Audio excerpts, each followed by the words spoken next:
డబ్బు లేకపోతే నిందకి గురైపోతావు. ఎంత డబ్బు అన్న ఆర్తి వద్దు, కానీ సంపాదించాలి, ప్రయత్నం ఉండాలి. ఆ ప్రయత్నం కూడా చేయకుండా ఒక్క రూపాయి సంపాదించకపోతే అమ్మ నిందిస్తుంది. తండ్రి కొడుకుని చూసి సంతోషంగా ఎరా అని ఇలా వెన్నుపాం మీద తట్టడు. మేము కష్టపడి సంపాదిస్తాం, వీడొక్క రూపాయి తేడు అన్నదమ్ములు మాట్లాడరు. సేవకుడు చెప్పిన పని చేయడు, ఒక్క రూపాయి ఇవ్వలేవు కానీ పనులు చెప్తావా అంటాడు. భార్య కూడా ప్రియమార ఆలింగనం చేసుకోదు. అతను చాలా మంచి స్నేహితుడు, కానీ అసమానం కనపడినప్పుడల్లా డబ్బు అడుగుతుంటే ఆయన మాత్రం ఎక్కడి నుంచి తెస్తాడు? అందుకని ఇట్నుంచి ఈ డబ్బు సంపాదించిన వాడు ఎడుతుంటే అట్నుంచి మంచివాడైన స్నేహితుడు ఇలా వస్తుంటే వీడిని చూసి పని లేకపోయినా ఇటు రావలసిన వాడు అట్టెడిపోతాడు.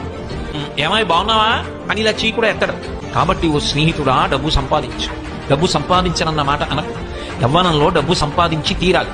కాబట్టి ఆ డబ్బు చేత లోకమనందు సమస్తమైన సుఖములు కలుగుతాయి. కానీ ఒక్కటి గుర్తుపెట్టుకో, నీతి తప్పి సంపాదించవద్దు.